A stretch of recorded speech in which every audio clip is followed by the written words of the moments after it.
the thing I started to realize is my confidence level was always dictated by who was in the room and not by my abilities. And it wasn't the people that were the problem, it was my mindset. And what I know I need to do now is I always need to check where my mindset is when I'm entering something. Am I confident in the situation? Am I confident in the knowledge that I need for the project? If I'm not, I know I need to do work on the back end. And that's what I realized I wasn't doing early. I wasn't making sure when I walked in, I knew the source material, I knew XYZ, I knew the people that I was coming into contact with. I became more confident in not just my craft, but I became more confident in being in the room. Hey there, welcome back to the Back Pocket Creative coming out of the CA studios. Happy that you're with me today. Happy that you came back. Maybe that you're listening the first time. Thankful for everyone's support in watching, listening, sharing, whatever you do. I appreciate it. So, as you know, if you've been watching, I've been through a little journey with the CA studios, and everyone here has been a little journey of building things and whatnot. And so that's where we're at right now. As you can see, if you haven't watched for an episode, that's what's going on. That's why everything behind me looks different. This is the control room. And so this will probably be the last time that I explain that, maybe. But just in case you skipped the last episode, that's what this is.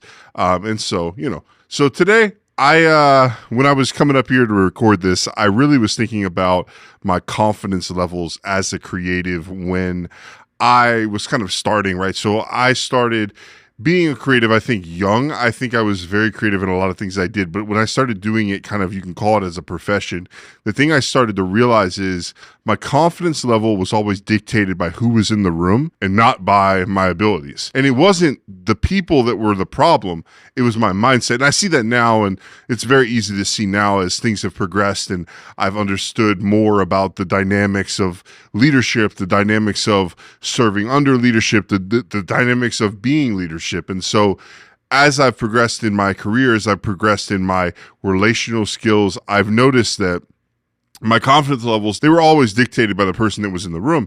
And sometimes it was a good thing, right? So the thing I realized, though, is then there were people that intimidated me. And maybe it wasn't even because they were more this, that, the other than me. They exuded confidence and I didn't. And so the thing I think I've realized, too, in the creative space is a lot of times the person that exudes confidence, they're not a bad guy, but they may push other younger creatives or younger people in the space away. And that's not by design. That's not, they meant to do that, whatever. It's because, they're so confident in themselves that they're not going to let other people dictate how they create, how they act. Because why should they? If you feel intimidated by somebody, and you want them to cater to you, then that's the same thing as you bringing it down and maybe not being as creative or showing off your craft as much because you're intimidated. It's the same thing. And so what I've learned to do is I've learned to be able to walk in and read rooms and understand what level of energy I need to bring, not the level of confidence, because I always try to be confident. I always come into the room as, hey, if I'm in this room, I'm meant to be in this room. There's a reason I'm in this room. I'm going to be in this room and I'm going to give everything I can to be in this room. And, obviously, I'm talking about projects, I'm talking about creative meetings, I'm talking about pitches, I'm talking about just stuff that goes on in the creative world. And what I know I need to do now is I always need to check where my mindset is when I'm entering something. So when I go into a room, am I confident in the situation? Am I confident in the knowledge that I need for the project? If I'm not, I know I need to do work on the back end. I need to make myself confident for that situation. And that's what I realized I wasn't doing early, was I wasn't making sure when I walked in, I knew the source material, I knew XYZ, I knew the people that I was coming into contact with, maybe for the first time, second time. I familiarized myself with their style of creating, leadership, their style of talking, whether they're dry sense of humor, or whatever they are.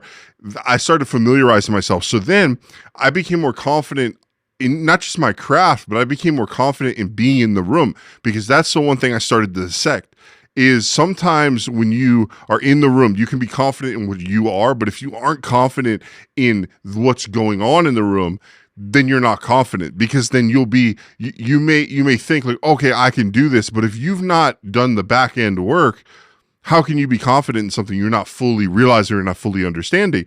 And so that's what I've started to tweak now is my confidence level. And I've been intentional about being confident. And it's not for an ego sense or for, oh, I need to look a certain way or I need to be professional. It's just the simple fact that I want to make sure that my, say, deficiency in confidence doesn't ever affect a project.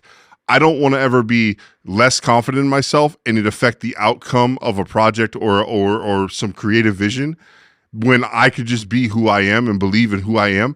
And that goes for everything. That goes for voicing your opinion, because maybe you're in the room and you're not going to be the one to bring something to fulfillment. Maybe you're in the room just to pitch ideas. Then pitch so hard and bring everything you've got, because here's the thing. You want to leave their mark. You're there for a reason.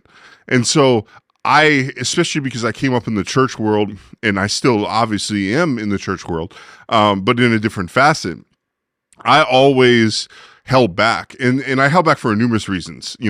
That was the thing that I always kept in my back pocket, was I would hold some things back. But now when I go into meetings or I go into creative stuff, what my back pocket skill is that I'm going to come in fully prepared, more than maybe everyone in the room. And I'm going to pitch so hard. I'm not going to pull any punches. And I'm going to make sure that I'm there mentally, I'm there physically, and I'm there passion level wise and confidence wise. And that all works itself out over time. It's something you have to step into.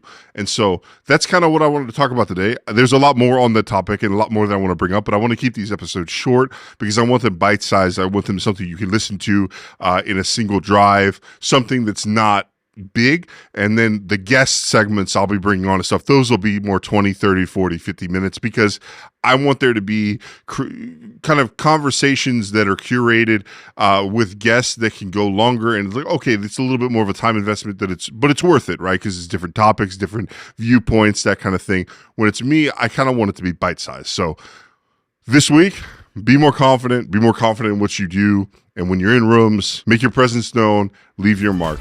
I'll see you next week.